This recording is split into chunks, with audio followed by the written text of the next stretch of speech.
जोरदार तालियां। आज इस सिस्टम का उद्घाटन हो चुका है। आप देख रहे हैं बहुत ही शानदार सिस्टम यहाँ पर 32 कैमरों द्वारा फिट किया गया है, जो आरडब्ल्यू के अध्यक्ष अदर्शन भाटी जी के नेतृत्व में और पूरे सेक्टर वासियों के सहयोग से तमाम उनके साथ में कंधे से कंधा मिलाकर चलने वाले भाई रविंद्र भाटी जी भोड़ा जी और मनीष बीडीसी सभी स्वागत करने के लिए अपने दोनों हाथ उठाएंगे और जोरदार तालियों से विधायक जी का स्वागत करेंगे। भारत माता की, भारत माता की, वंदे वंदे वंदे। हो गया।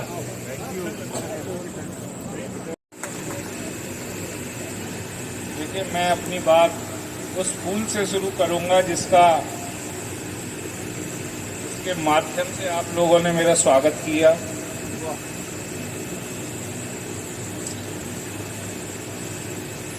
मुझे ध्यान आ गई वो कविता फूल की अभिलाषा, जब आप लोग मेरे पुष्प डाल रहे थे। इस बेचारे का क्या भविष्य है? डाली से टूटकर कुछ लोगों के हाथों में आया, कुछ के गले में चला गया और उसके बाद नष्ट हो गया। ये अगर पेड़ पर होता तो कुछ दिन और पर्यावरण को स्वच्छता और खुशबू प्रदान करता। ये मेरा व्यक्तिगत विचार है, कोई बुरा ना माने। तो माखनलाल चतुर्वेदी ने जो फूल की अभिलाषा उन्होंने महसूस की, मैं उससे शुरुआत अपने भाषण की करना चाहूंगा। चाहा नहीं मैं सुरवाला के कहनों में गूथा जाऊं,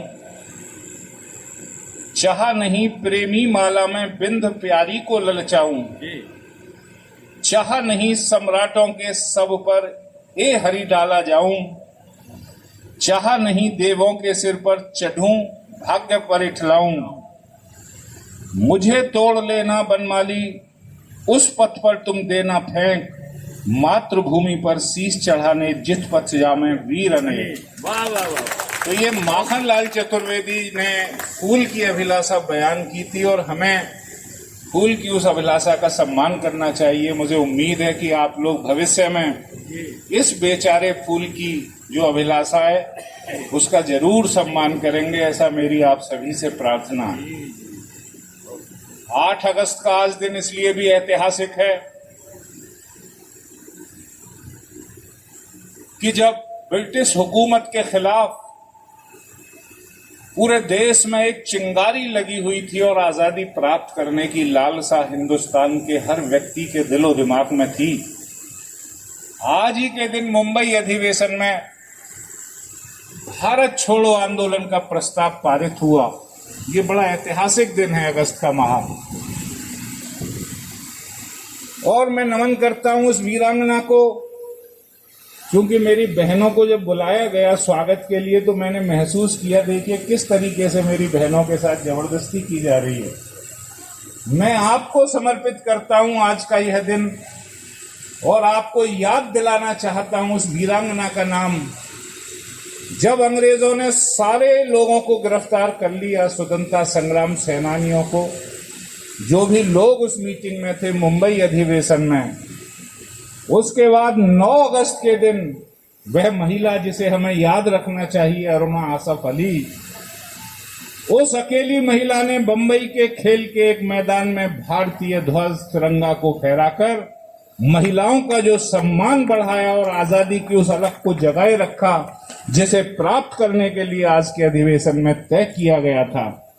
तो उस महिला का नाम और उसका सम्मान मैं अपनी बहनों को समर्पित करता हूं।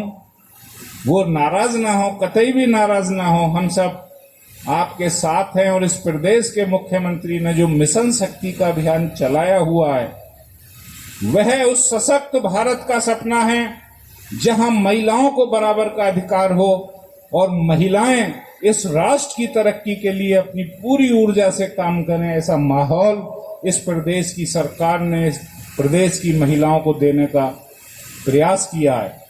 यहाँ बहुत ऐसे नामचीन और सम्मानित लोग बैठे हुए हैं क्षेत्र के और इस सेक्टर के और आसपास ग्रेटर नोएडा के। अगर आप लोग मुझे क्षमा करें, क्योंकि अगर एक नाम भी मैं भूल गया तो मैं नाराजगी का कारण बन सकता हूं। मैं अपना शीश झुकाकर उन सभी महानुभावों के चरणों में, अगर वो मेरे बुजुर्ग हैं तो सादर नमन करता हूं, और जो मेरे हम उम्र हैं उन्हें यथा योग्य अभिवादन प्रस्तुत करता हूं। कृपया स्वीकार कीजिएगा। इस कार्यक्रम के आयोजक और सीसीटीवी कैमरे के माध्यम से जो एक प्रयास इन्होंने इस सेक्टर की सुरक्षा का किया है, वो बहुत ही अच्छा प्रयास है। और मैं आपको यह सूचना दे दूं कि पुलिस की तरफ से और विभिन्न स्वयंसेवी संगठनों की तरफ से, जिसमें एक्टिव सिटीजन टीम के लोग भी हैं, विराजमान हैं, उनका ये विगत वर्षों में प्रयास रहा है कि पूरा शहर चाक चौबंद सुरक्षा से लैस हो और हर भीड़ भाड़ वाले इलाके में और प्रत्येक चौराहे पर कैमरों के माध्यम से सुरक्षा व्यवस्था को दुरुस्त किया जाए। तो आपकी वह मांग पूरी होने जा रही है। पूरे शहर की व्यवस्था को चुस्त दुरुस्त करने के लिए करोड़ों रुपए की एक कार्य योजना बनाई गई है, जिसका संभवतः टेंडर होने जा रहा है या हो गया। और पुलिस कमिश्नर जिन्होंने इस इलाके की पुलिसिंग को परिवर्तित करने का प्रयास किया है, वह पूरी तरीके से यहां के लोगों की सुरक्षा के लिए कृत संकल्प हैं। और बहुत शीघ्र आपके पूरे शहर में सीसीटीवी कैमरों का ऐसा जाल होगा कि अब कोई किसी बहन के गले से उसकी चैन छीन नहीं पाएगा, कोई लुटेरा किसी को परेशान कर नहीं पाएगा। और फिर आप याद कीजिए उस कर्म योगी को, उस योगी को जो इस प्रदेश का मुख्यमंत्री है। वह कर्म योगी जिस दिन से गद्दी पर बैठा है, बदमाशों के लिए काल के रूप में। आप अपने जिले से उदाहरण ले लें, जो बदमाशियां होती थी, जिस तरीके से लोगों को परेशान किया जाता था, आज उस कर्म योगी ने उन बदमाशों के लिए काल बनकर उन्हें उनकी औकात दिखाने का काम किया। या तो वो जेल में हैं या वो प्रदेश छोड़कर भाग चुके हैं। आज हमारा सौभाग्य है कि इस देश में एक ऐसा प्रधानमंत्री हमारे पास है जिसका दिन भी और जिसकी रात भी इस मुल्क की तरक्की के लिए, गरीबों की तरक्की के लिए और आम आदमी की उन्नति के लिए बीतता है। यह हमारे लिए बहुत बड़े सौभाग्य की बात है। उत्तर प्रदेश के मुख्यमंत्री और देश के प्रधानमंत्री की यह टीम हमारी देश की उस खोई हुई संस्कृति की पुनर्स्थापना का माध्यम बन रहे हैं। जब हिंदुस्तान के नालंदा और तक्षशिला विश्वविद्यालय, जहां दुनिया के छात्र शिक्षा लेने के लिए आते थे, लेकिन हमारे नौजवान इस बात को नहीं जानते, आज उस संस्कृति की पुनर्स्थापना होने का दौर इन दोनों महापुरुषों के संरक्षण में चल रहा है। आज भगवान श्री राम का भव्य मंदिर जो हमारी आस्था से जुड़ा हुआ है, उस मंदिर का निर्माण 500 साल की लड़ाई के बाद होने जा रहा है। आज हमारे तीर्थ स्थल बनारस, दुनिया का सबसे पुराना शहर, अभी वहां कॉरिडोर बनाया गया। मैं पिछले साल गया था, 700 मंदिर जमीन में जमींदोज निकले हैं। और इतना बढ़िया स्थापत्य और वास्तुकला के वो नमूने थे जिससे प्रदर्शित होता है कि हिंदुस्तान की संस्कृति दुनिया की सर्वोत्कृष्ट संस्कृति थी। यहाँ ऐसे महापुरुषों ने जन्म लिया है जिन्होंने पूरी दुनिया को सभ्यता संस्कृति के साथ साथ वसुदेव कुटुंबकम की भावना का आभास कराया और शांति का संदेश दिया। हमें आभास होता है इन पुराने शहरों में जाके कि हम क्या थे। आज वह दौर है हमारे पास, हमारे तीर्थ स्थल पुनर्जीवित हो रहे हैं, भारतीय संस्कृति की पुनर्स्थापना हो रही है। और सबसे बड़ी बात, जो एक मान सम्मान अंतर्राष्ट्रीय स्तर पर मोदी जी के आने के बाद हर हिंदुस्तानी का बढ़ा है, वह मुझे शब्दों में बयां करने की आवश्यकता नहीं है, आप सब लोग जानते हैं। यह राजनीतिक भाषण रहा मेरा। अब मैं अपने प्रतिनिधि के तौर पर आपसे कुछ बातें करना चाहता हूं।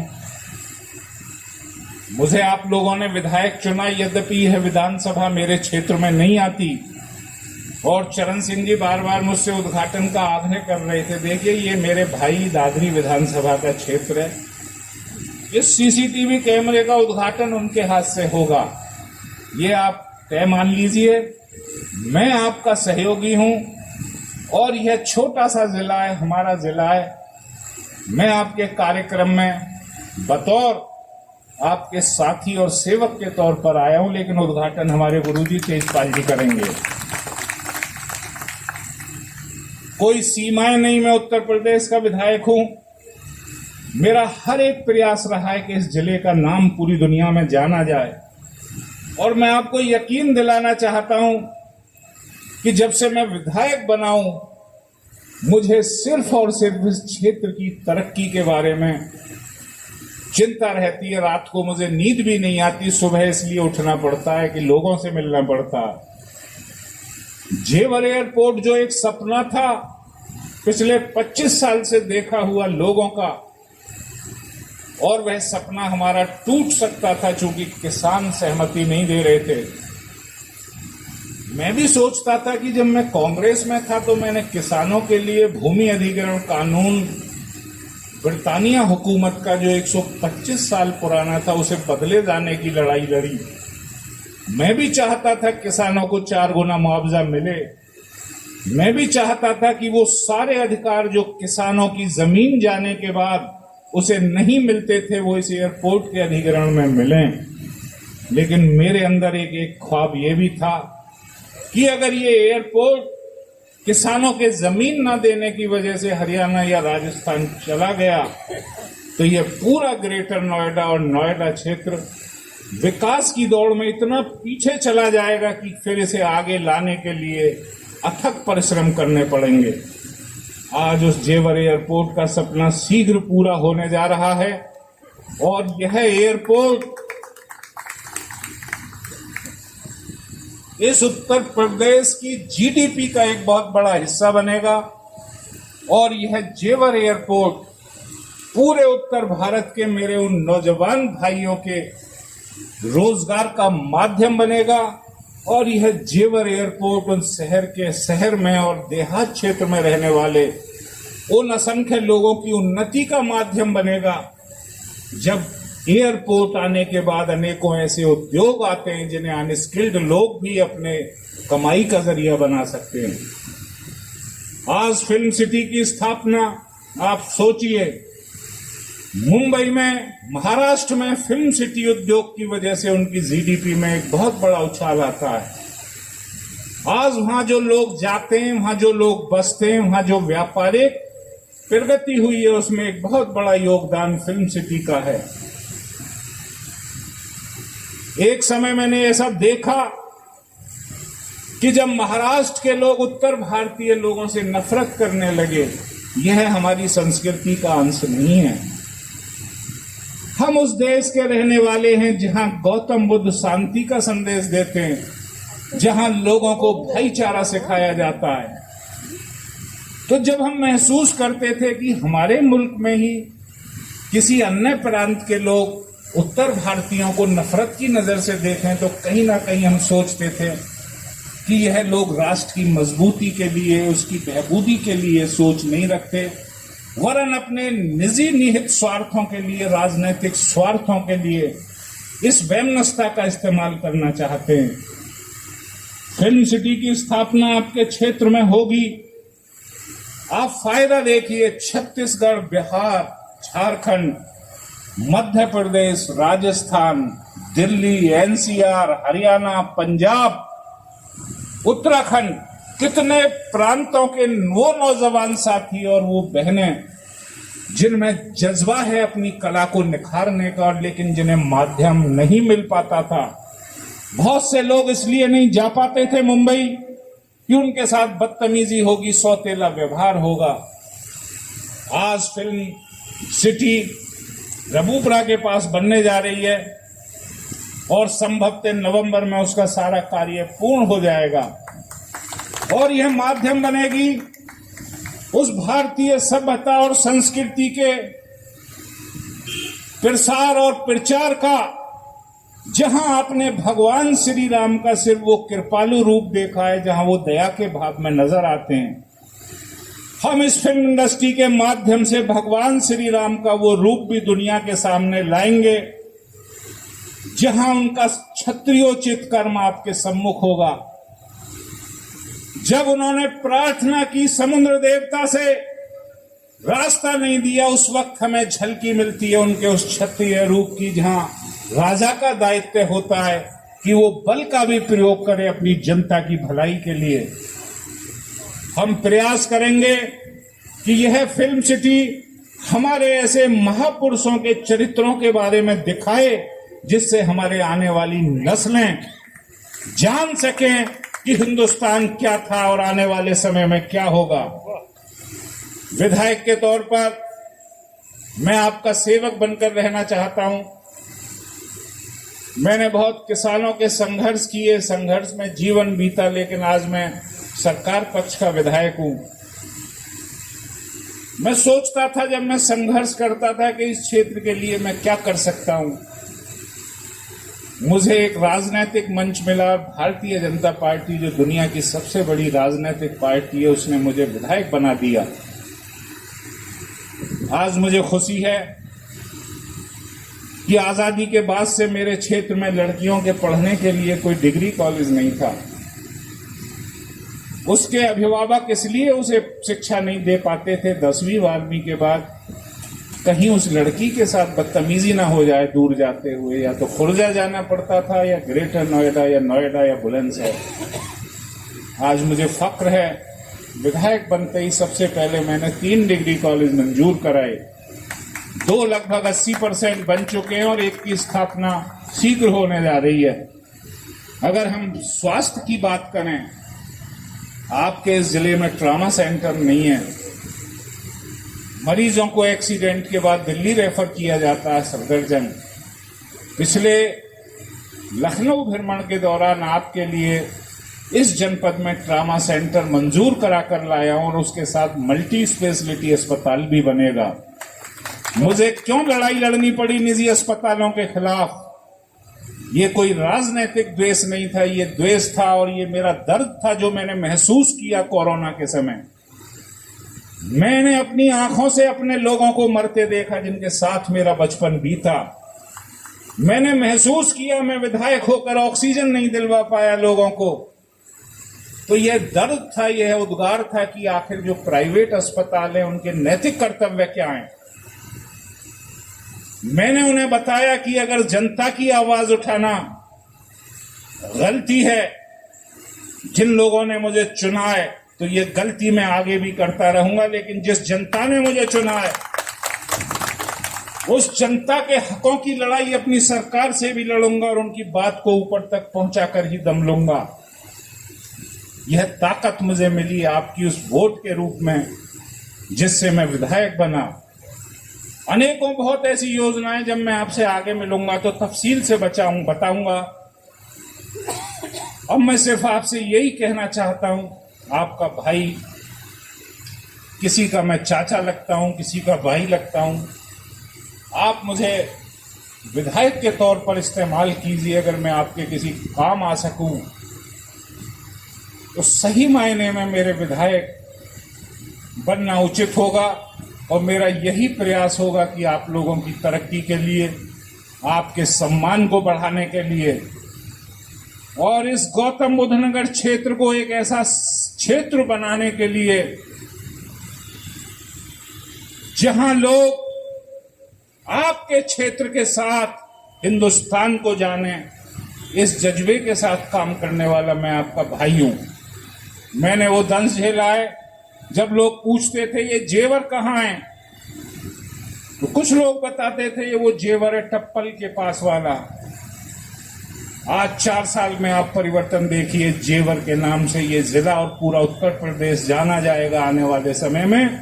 ये परिवर्तन उन लोगों की देन है जो प्रधानमंत्री के तौर पर दिल्ली में बैठे हुए हैं और जो कर्मयोगी के तौर पर इस प्रदेश के मुख्यमंत्री हैं। मैं कार्यक्रम के आयोजकों का शुक्रिया अदा करते हुए, अजब सिंह जी मेरे बहुत ही हमदर्द हैं और हमारे राजपुर के जो भाटी जी हैं, जब भी वो मिलते हैं तो मुझे ऐसा लगता है कि जैसे अपना कोई बिछड़ा हुआ भाई बात करने आया हो। ऐसे लोग जहां मुझे मिले हुए हों, निश्चित तौर से यह मेरे सौभाग्य की बात है। आप सभी को ढेरों शुभकामनाएं देते हुए आपकी तरक्की की, आपके स्वास्थ्य की, फिर यही इंतजार है कि मैं जिस लायक भी हूं आपका हूं और आपका रहूंगा और आपके सम्मान के लड़ाई को आगे पहुंचाता रहूंगा, आपकी क्षेत्र की तरक्की को बुलंदियों तक पहुंचाने का काम करता रहूंगा। धन्यवाद, नमस्कार।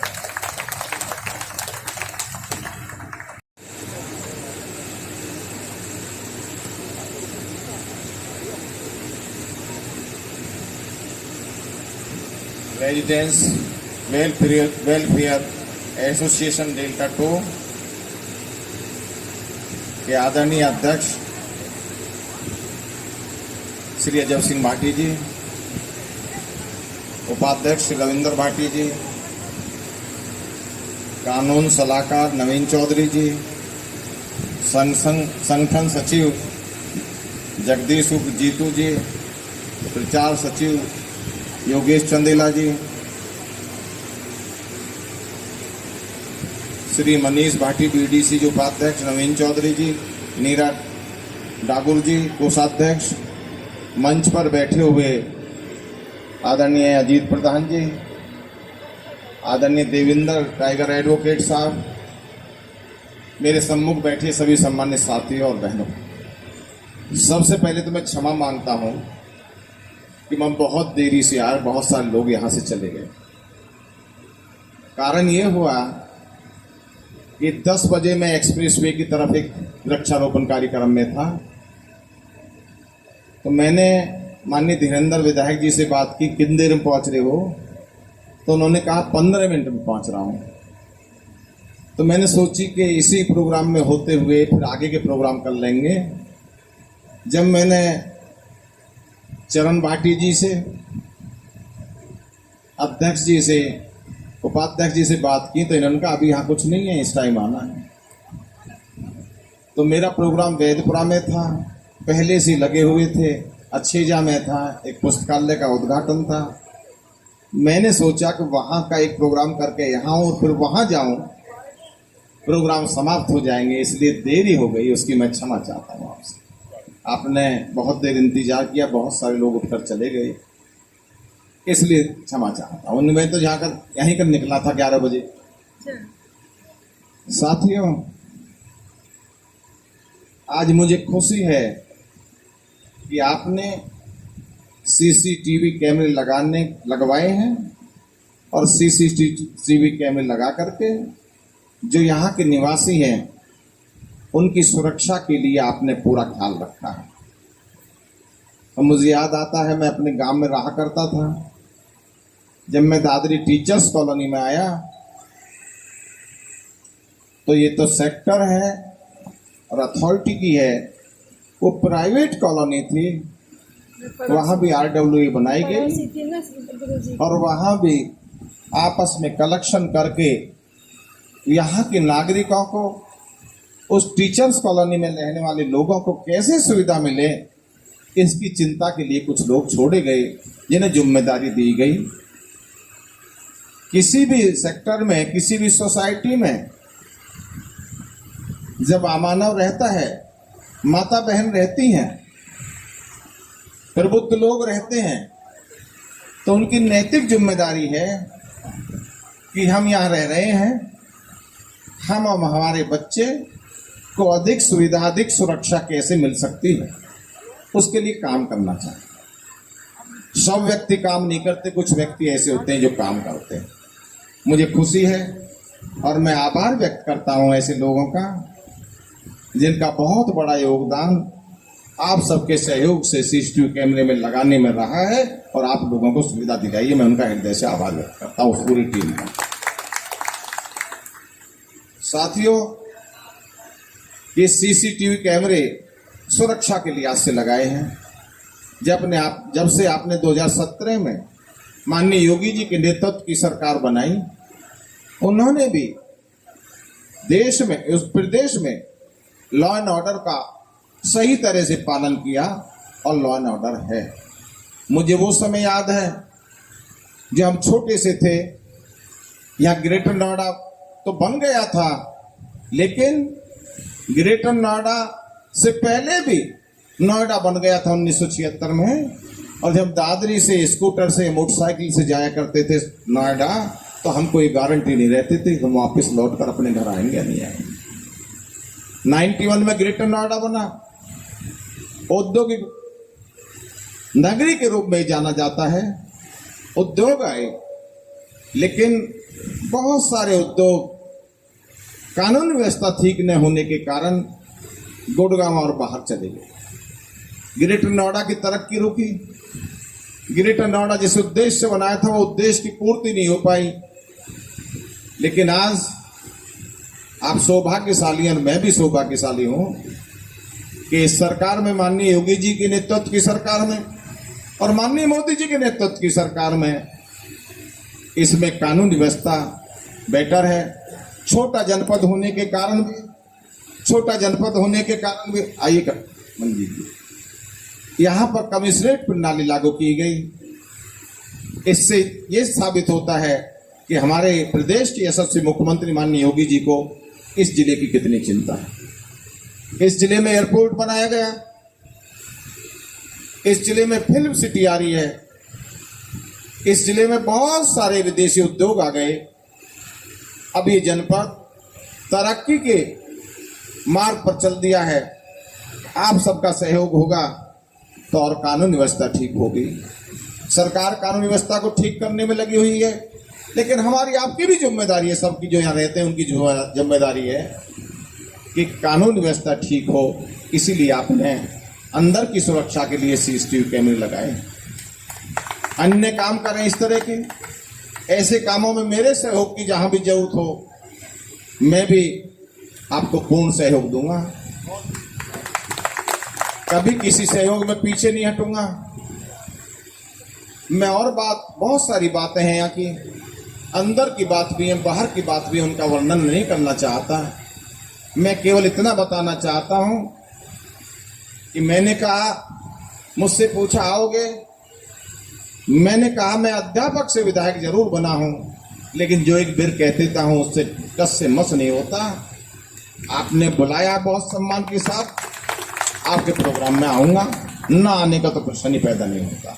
वैसे मैं भाई मंजीत जी, अध्यक्ष जी, भाटी जी, थोड़ी देर हो गई, और देर इसलिए हो गई मैंने बता दी कि मेरी माननीय धीरेन्द्र जी से बात हुई थी।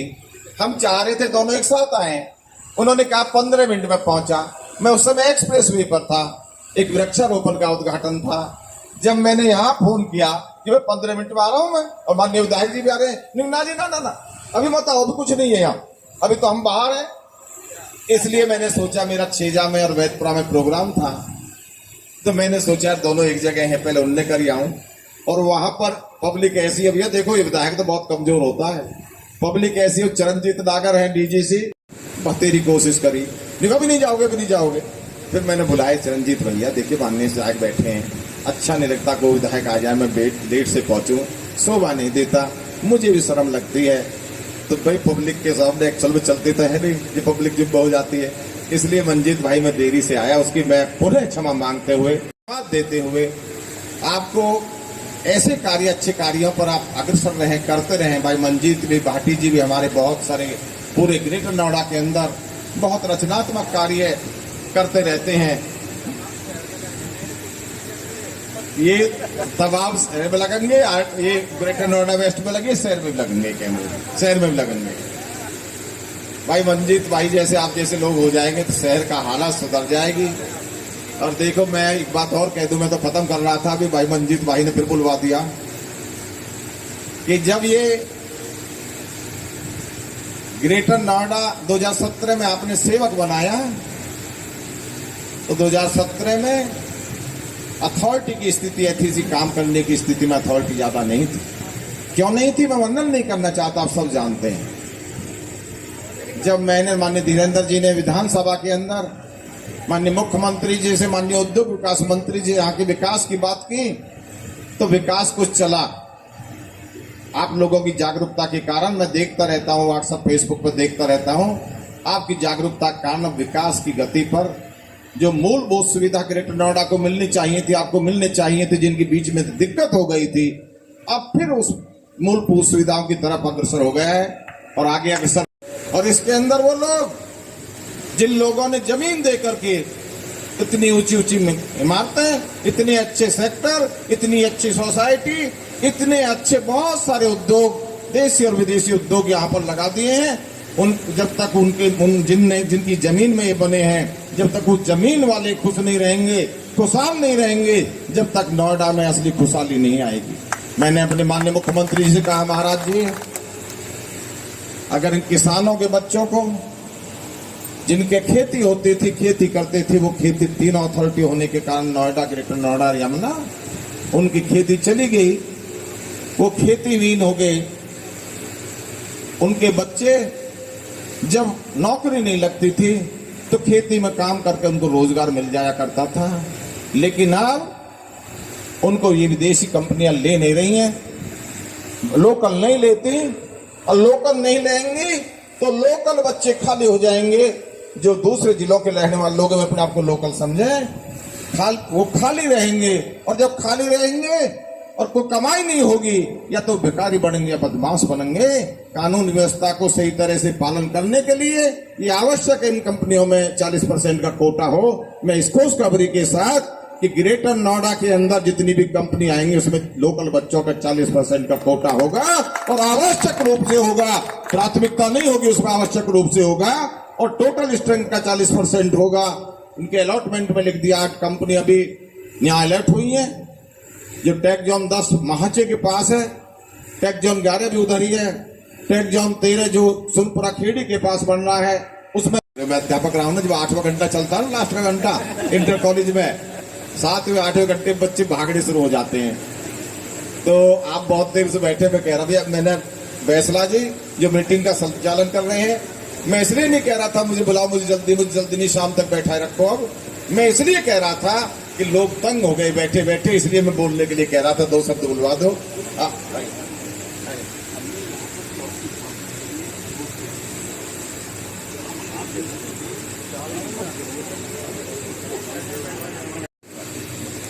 यहाँ पर अब जो लोग बाहर से भी आए हैं, ऐसा सौभाग्य प्राप्त हुआ है मुझको, अध्यापक को, कि दादरी विधानसभा के अंदर उत्तर प्रदेश का कोई जिला नहीं जिसका व्यक्ति यहाँ न रहता हो, भारत का कोई प्रदेश नहीं जिसका व्यक्ति यहाँ न रहता हो, विदेश के लोग भी यहाँ रहते हैं, अब सब स्थानीय लोकल हो गए हैं। मैंने 40% का कोटा, मैंने एक दिन, आप तो थे ग्रेटर नोएडा के स्थापना दिवस में, जब ग्रेटर नोएडा का स्थापना दिवस था, लोगों को खुशहाली की बात कही थी, लोग खुश रहे, ग्रेटर नोएडा खुशहाल रहे। मैंने बोला था उस टाइम ग्रेटर जी और हमारे आज के कार्यक्रम के अध्यक्ष, बहुत सारे गणमान्य और हमारे डेल्टा 2 के आवासी मित्रों, ये हमारा सौभाग्य है कि आज इस सुरक्षा का एक मानक हम लोग तय कर रहे हैं। सीसीटीवी का उद्घाटन होने जा रहा है और आप सब लोगों के सहयोग से हो रहा है, चाहे वो यहाँ के विधायक हों, चाहे प्रतिनिधि हों। और देखिए कितने सामाजिक लोग, जो धुरंधर लोग हैं, ये हम शुरू से ही सहयोग देते रहे हैं। हमारी RWA नवंबर 19 में फॉर्म हुई, तब से लेके अभी तक आप सभी लोगों का सहयोग मिलता है, चाहे वो यहाँ के फेडरेशन के अध्यक्ष हों, चाहे और सेक्टर्स के अध्यक्ष हों, उनकी टीम हो। तो मैं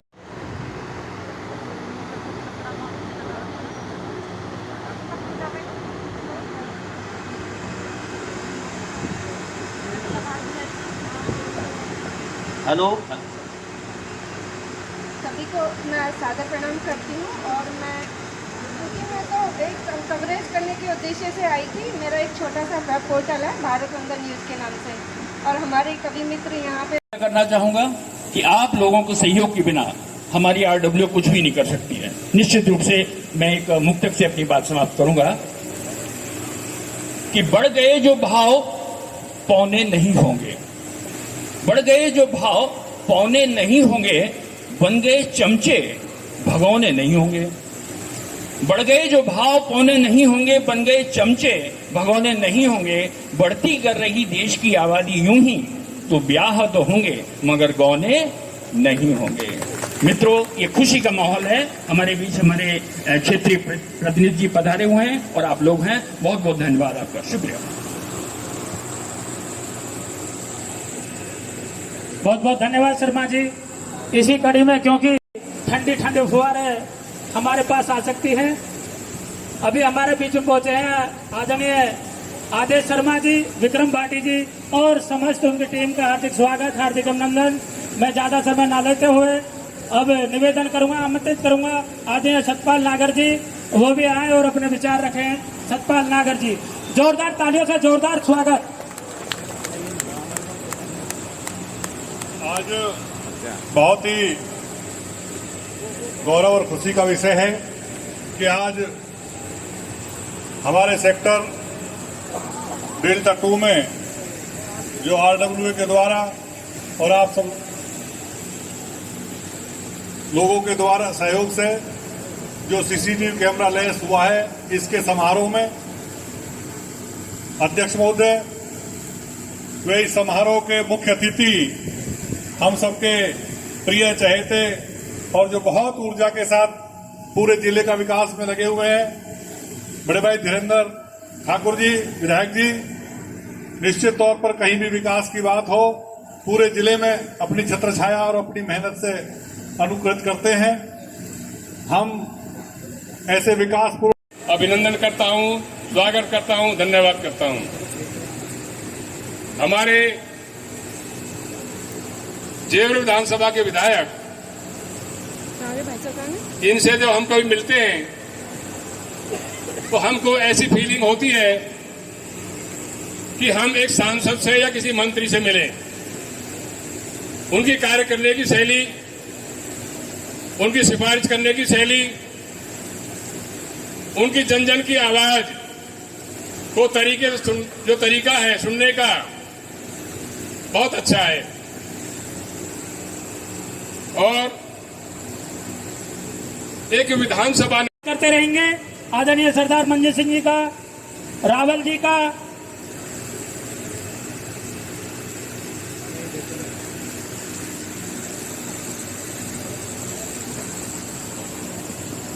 आदरणीय सुधीर कसाना जी, आप भी आए और स्वागत करें। एडवोकेट रविंद्र चौधरी जी, आप भी आए और स्वागत करें। आदरणीय राजवीर भाटी जी, आप भी आए और स्वागत करें। नेगी साहब, आप भी आए। स्वागत की कड़ी है, जल्दी जल्दी आते रहेंगे और स्वागत करते रहेंगे। चरण भाटी जी, आपसे भी निवेदन है, आप भी विधायक जी का स्वागत करें और समस्त जो सम्मानित मंच है सभी का स्वागत करें।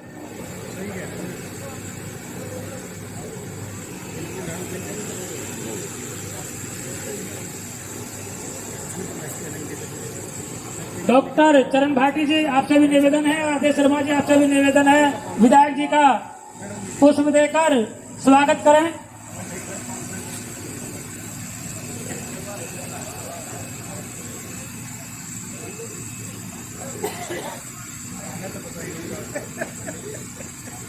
नवीन शर्मा जी, सीओ साहब, आपसे भी निवेदन है, आप भी विधायक जी का स्वागत करें। जितेंद्र भाटी जी, आप भी विधायक जी का स्वागत करें। शैलेश भाटी जी, आप भी आए और विधायक जी का स्वागत करें। सतपाल नागर जी, आप भी विधायक जी का स्वागत करें पुष्प गुच्छ दे करके।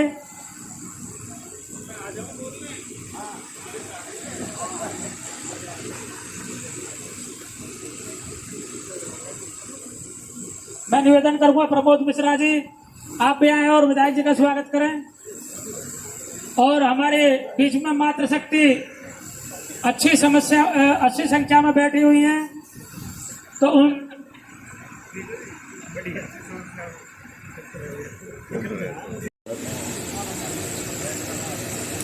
मित्रों,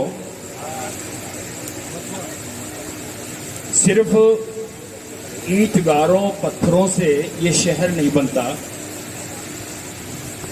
शहर बनता है हमारी अपनी सूझबूझ से, हमारी शिक्षा दीक्षा से, हमारे अनुशासन से।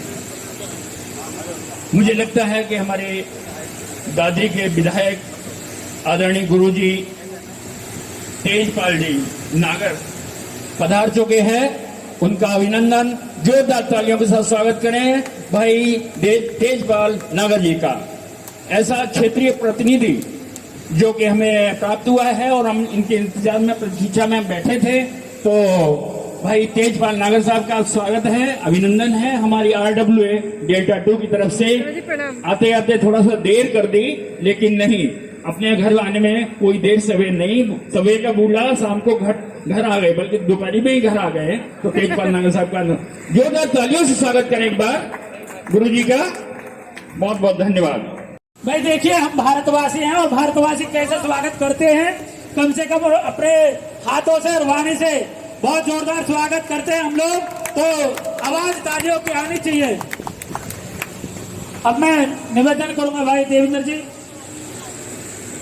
रविंदर जी भाटी जी, उपाध्यक्ष RWA, स्वागत। मैं निवेदन करूंगा संरक्षक अजीत प्रधान जी से, वो भी विधायक जी का स्वागत करेंगे।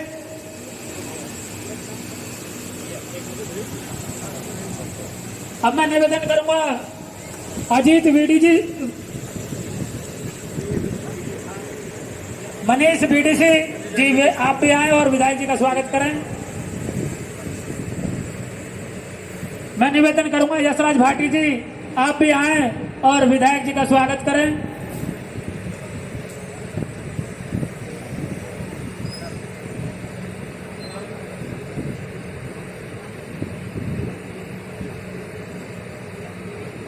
RWA के अध्यक्ष कोषाध्यक्ष नीरा कुमार जी पूरी टीम के साथ आए।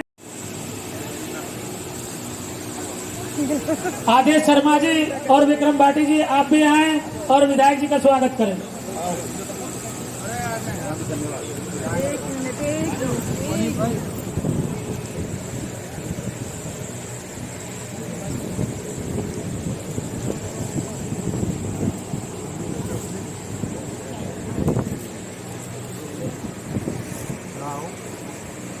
आदरणीय डॉक्टर चरण भाटी जी, आप भी आए और विधायक जी का स्वागत करें।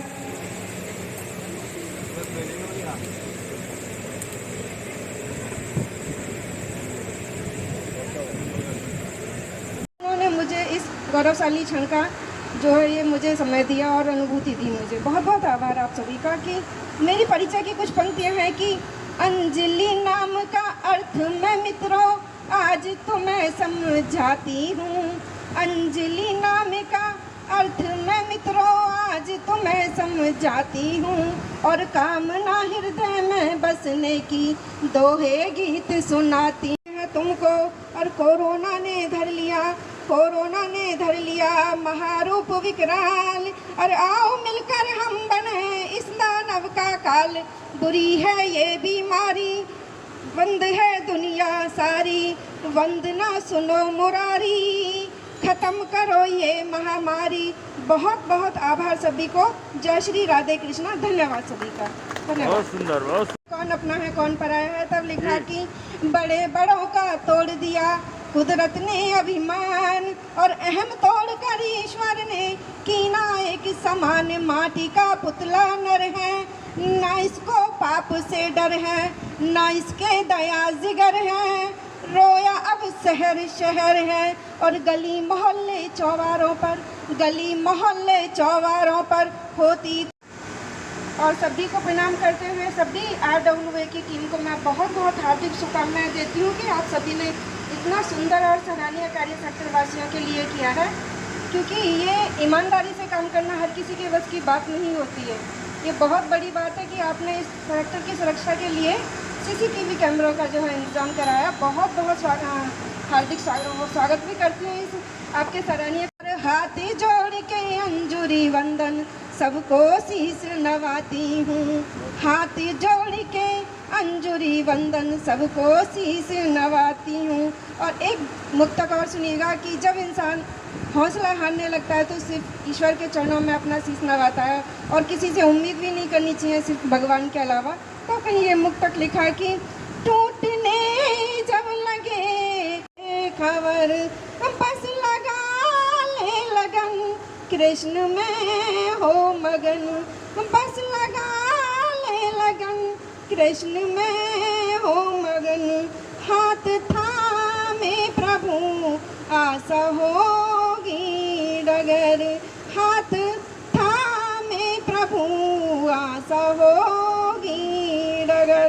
और आगे सुनिए, सब है इसके शिकार बचाना इससे कोई है सारी दुनिया रोई, ये कैसी फसल है बोई ना सोया चैन से कोई। सभी को पता है मानव ने अपने स्वार्थ के लिए प्रकृति से छेड़छाड़ किया और इसी का परिणाम हम लोग भुगतते हैं। किसी का दोष नहीं था इस मैटर में।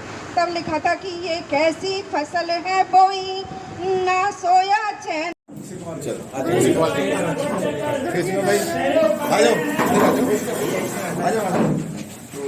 थोड़े से इधर हो जाओ, पीछे से ले लोगे आप, पीछे से ले लोगे।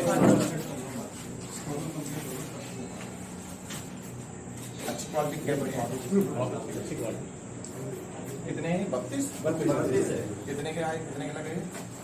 और मौसम भी बहुत ही सुहाना। 8-9 लाख रुपए भाई, 8-9 लाख रुपए। जब ये कार्यक्रम शुरू हुआ था उस समय बड़ी दिक्कत लगी थी।